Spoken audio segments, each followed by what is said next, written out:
이렇게 성경이 이렇게 인간의 연약함, 우리가 영웅이라고 생각하는 그런 위대한 사람의 아주 추한 부분, 부끄러운 부분도 이렇게 적나라하게 표현하고 있다는 것이 한편으로는 우리에게 위안이 되기도 합니다.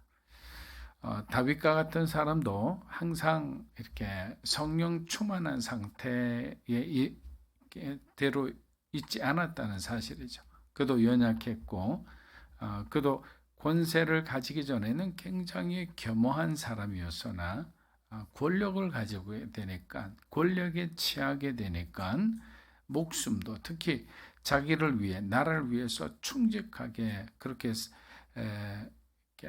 먼저 희생하는 그런 군인들을 소중히 여기지 않고 자기 죄를 숨기기 위한 하나의 도구로 이렇게 냉정하게 이렇게 처단하는 것을 보면서 참 우리 안에 있는 또 죄를 다시 한번 돌아보게 되는 것 같습니다. 말씀을 준비하다가 알게 된 사실인데 수세기 전, 몇백 년 전이죠. 몇백 년 전에는 피아노든 바이올린이든 이 악기 조율하는 것이 기준이 장소마다 막 다르고 심지어 같은 도시 안에도 이게 거리마다 달랐다고 합니다. 그래서 같은 노래를 연주해도 비슷해 보이지만 완전히 다르게 들리는 이유가 여기에 있었던 것입니다. 여러분도 잘 알다시피 오케스트라의 첫 시작은 다 함께 모여서 이제 악기 연습하면서 조율하는 것으로부터 시작이 됩니다. 그때 가장 먼저 제1 바이올린의 수석 주자가 무대 앞으로 걸어 나옵니다. 그때 오보에 연주자가 한 음을 냅니다. 그 다음 오케스트라 전체가 그 음을 내고 그 음을 따라서 자기 음을 맞추는 작업을 한다고 합니다.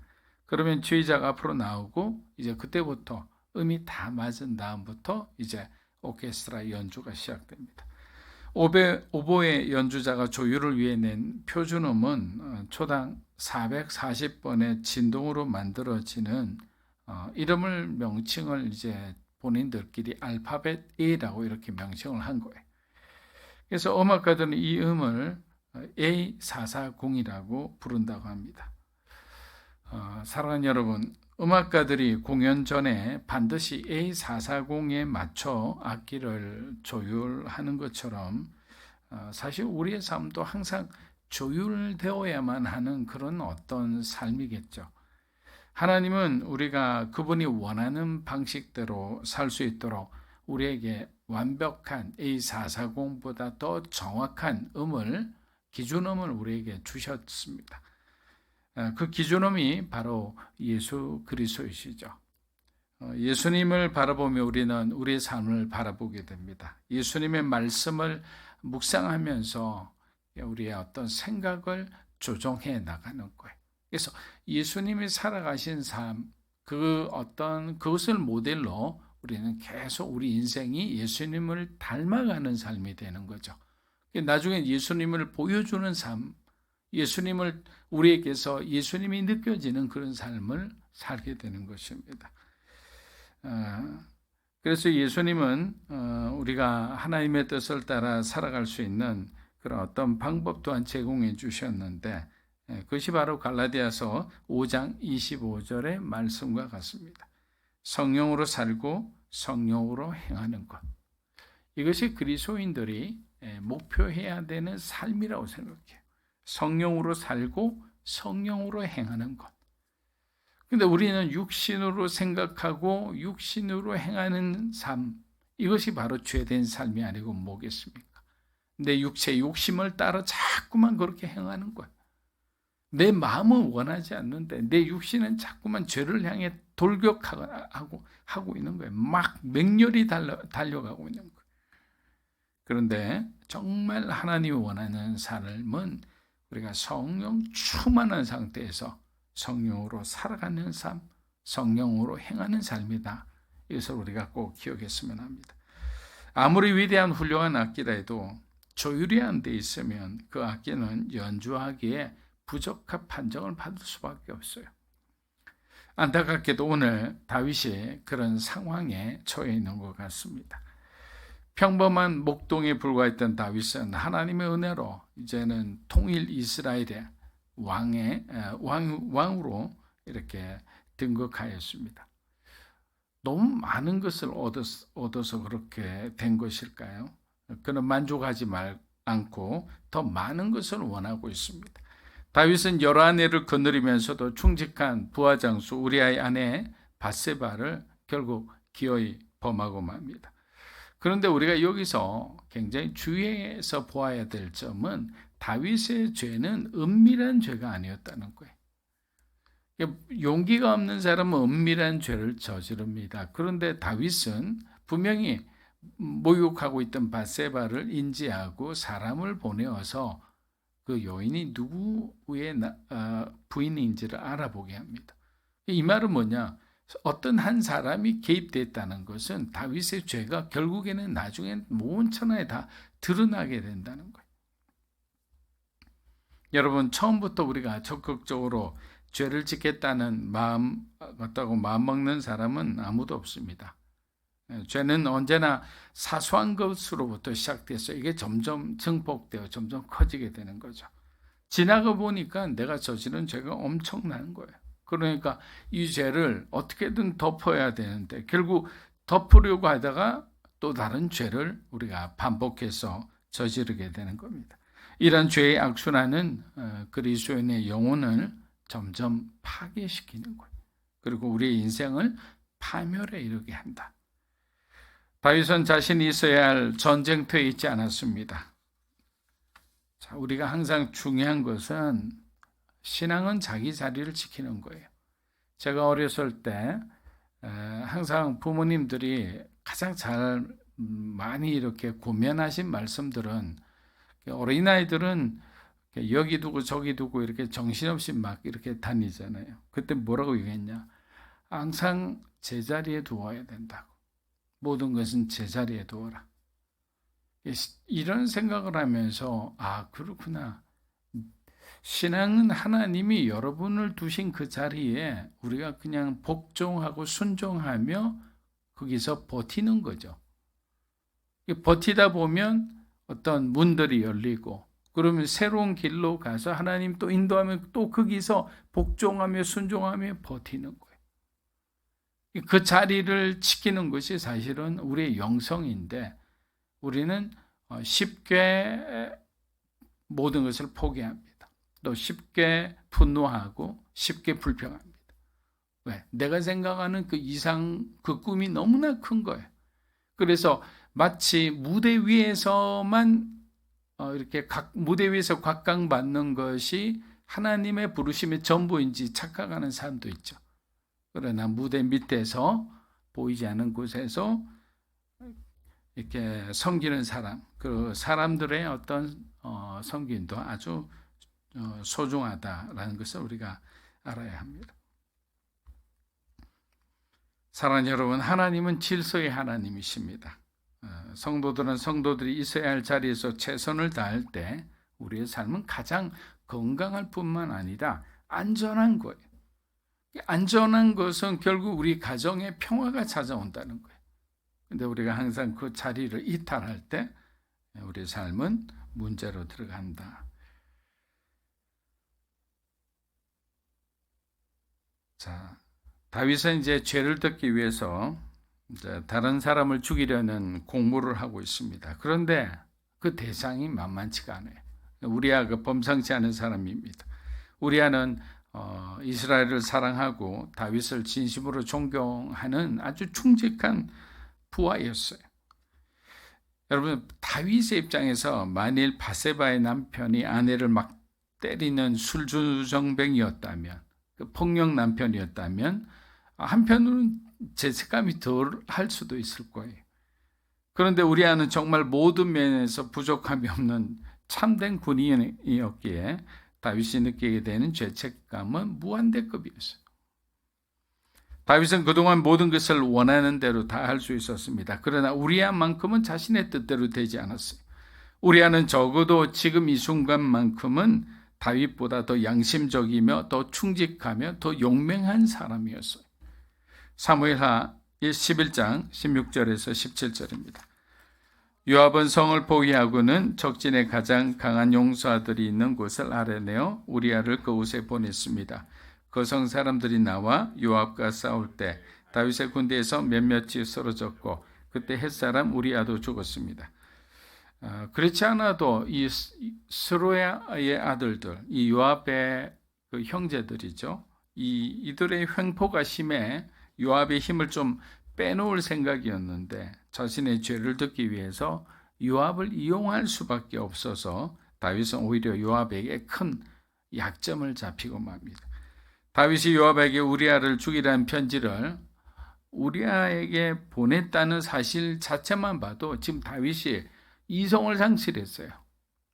지금 이 죄를 숨기기 위해서 어떻게든 우리아를 죽여야 되는데 이 생각을 하다 보니까 결국 돌아가는 사람은 우리아밖에 없으니까 우리아 편에 요압에게 보내는 편지를 보냈는데 그 내용이 우리아를 위험한 곳에 맹렬하게 싸우는 곳으로 보내어서 죽여라. 이게 우리가 생각하는 다윗입니까? 사랑하는 여러분, 세상의 권위를 존중하라는 성경 말씀은 우리가 따라야 하지만 이렇게 불법을 행하고 살인을 저지른 사람들의 명령까지 복종할 필요는 없습니다.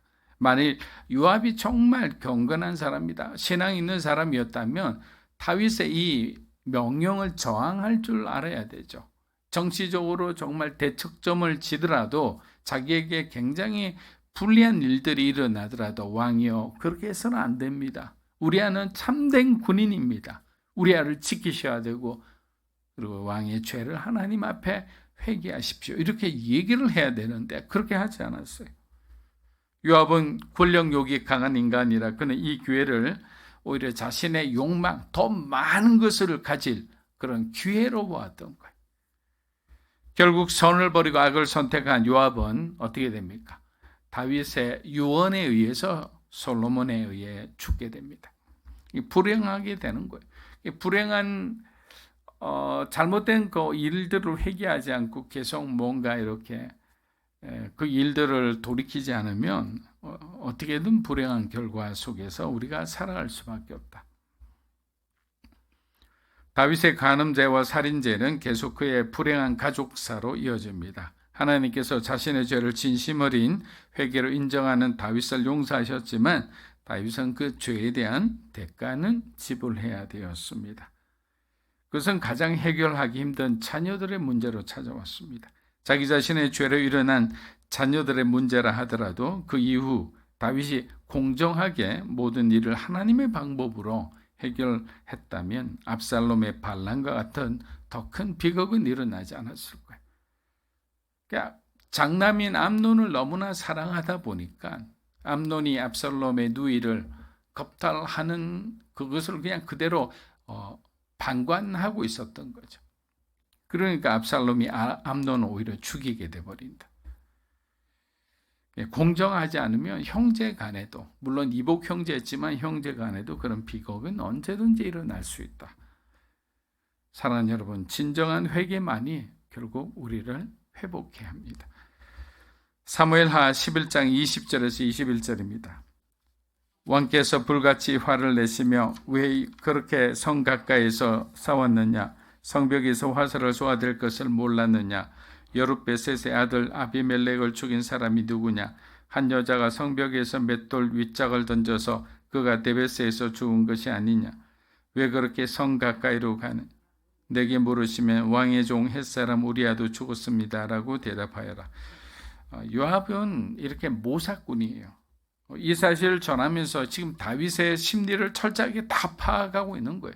내가 이렇게 이걸 갖다 주면 아마 다윗 왕이 이런 말을 할 건데 그런 말을 할 때 네가 이런 말을 해라. 그러면 네가 그렇게 화를 당하지 않고 그냥 쉽게 문제가 해결될 거다. 오랫동안 다녔으니까 또 사촌지간이니까 다윗이 어떤 사람인지를 잘 알았겠죠. 근데 문제는 다윗은 요압의 예측대로 그렇게 연기를 하고 있었어요. 아닌 것처럼, 당황한 것처럼, 여러분, 연기하는 인생이야말로 불행한 인생이죠. 우리가 그리스도인인 것처럼 연기하며 살아가서 되겠어요? 그리스도인답게 살아가야지 다른 사람들 앞에 신실한 그리스도인인 것처럼 연기하며 살아갈 수 있어요. 신실한 목회자인 것처럼 연기하며 살아갈 수 있어요. 신실한 사역자, 선교사인 것처럼 연기하며 살아갈 수 있지만 결국 나중에는 그 선교사님이 정말 문제가 있다. 뭐 이런 것처럼 이렇게 다 드러나게 돼 있어요. 중요한 것은 우리가 다윗처럼 이렇게 연기하는 삶이 되어서는 안 된다. 결국에는 다 드러나게 됩니다. 다윗은 왜 위험한 곳에서 근접 전투를 하다가 좋은 장수를 잃게 했냐고 요압을 비난할 수 있죠. 그런데 어떻게 됐냐? 지금 다윗이 언급하는 이 아비멜렉의 참사는 이 우리아의 죽음이 너무도 어이없는 일임을 지금 지적하고 있는 거예요. 사사기 9장 51에서 54절 한번 읽어보겠습니다. 성읍 중에 경관 망대가 있으므로 그 성읍 백성의 남녀가 모두 그리로 도망하여 들어가서 문을 잠그고 망대 꼭대기로 올라간지라. 아비멜렉이 망대 앞에 이르러 공격하며 망대의 문에 가까이 나아가서 그것을 불사르려 하더니 한 여인이 맷돌 윗짝을 아비멜렉의 머리 위에 내려 던져 그의 두개골을 깨뜨리니 아비멜렉이 자기의 무기를 든 청년을 급히 불러 그에게 이르되 너는 칼을 빼어 나를 죽이라. 사람들이 나를 가리켜 이르기를 여자가 그를 죽였다 할까 하노라 하니 그 청년이 그를 찌르매 그가 죽은지라. 자, 기드온의 아들이죠. 아비멜렉. 형제들 다 죽여버리고 아주 잔인한 사람이죠. 그런데 정말 너무 어이없는 죽임이잖아요. 성벽 가까이 가서 막 소리치고 있는데 위에서 어떤 여자가 돌 하나 툭 떨어뜨리는데 꽉 맞고 그냥 그대로 죽어버렸어요. 그러니까 죽으려고 하니까 이제 너무 억울하니까 네가 칼로 죽어, 내가 칼에 찔려 죽은 것처럼 하라, 이렇게 위장하는 거죠. 이 사람도 연기하려는 사람인 것 같아요. 여러분, 다윗의 진정 기다린 소식은 바로 요압이 우리아가 죽었다는 소식이에요. 나라를 위해 몸을 사리지 않고 충성을 다해 싸우다 영웅종으로 전사한 우리아가 안타까울 뿐입니다. 어떤 신학자는 우리아가 예루살렘에 딱 왔을 때 자기 안에 밧세바를 딱 보고 뭔가 이상한 예감이 들었다라고 합니다. 또 어떤 신학자는 이 정보원들의 얘기를 통해서 결국 우리아가 자기 아내가 왕하고의 뭔가 부적절한 관계가 있었다는 것을 알았다고 얘기하는 사람도 있습니다. 만약에 그들의 주장을 우리가 여기에 대입을 해보면 어떤 상황이 됩니까? 분명히 자기를 죽이려는 걸 알잖아요. 아는데도 가장 위험한 곳으로 죽음을 선택해서 우리아가 갔다고 생각하면 오히려 더 우리의 마음을 아프게 하죠. 다윗은 너무도 부끄럽고 실망스러운 모습을 보여주고 있습니다. 여러분, 아무리 좋은 사람이라도 죄를 짓는 순간은 괴물이 되어버리는 거예요. 그만큼 우리가 인간의 연약함과 우리 안에 굉장한 취약함, 이 취약성이 있다는 것을 우리가 깨닫게 됩니다. 사무엘하 11장 25절입니다. 그러자 다윗이 심부름꾼에게 말했습니다. 요압에게 이 일로 괴로워할 것 없다. 칼이라는 것은 이 사람도 죽이고 저 사람도 죽이는 법이다. 그 성을 더욱 맹렬히 공격해 함락시켜라고 말해 요압을 격려하도록 하라. 소기의 목적을 이룬 다윗은 요압을 전혀 책망하지 않습니다. 오히려 전장에서는 누구나 죽을 수 있다며 격려의 메시지를 보냅니다. 여러분, 어떻게 이렇게 다윗이 이런 말을 할 수 있겠습니까? 그렇지만 우리가 사람을 바라볼 때 그 죄를 먼저 볼 줄 알아야 되는 거예요. 그 죄가 문제인 거예요. 그 죄 때문에 우리 자녀들이 비뚤어지는 거죠. 죄 때문에 남편이 그냥 바람 피고 난리를 치는 거예요.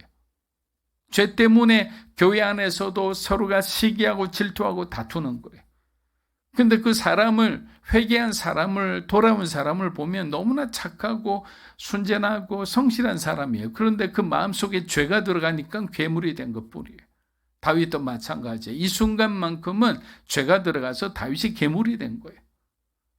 그러나 중요한 것은 우리가 죄를 보고 정죄하고 비판하고 그 사람들을 막 벼랑 끝으로 몰아가는 것은 그리스도인의 모습이 아니에요. 그리스도인들은 그 사람들이 빨리 회개하고 하나님 앞에 돌아오도록, 그래서 그들의 자리를 다시 찾을 수 있도록 그렇게 우리가 권면하고 품어줘야 되는 거예요. 그렇게 했을 때 하나님은 우리 모두의 자리가 오히려 그리스도로 인해서 빛나는 삶을 살게 해주는 거예요.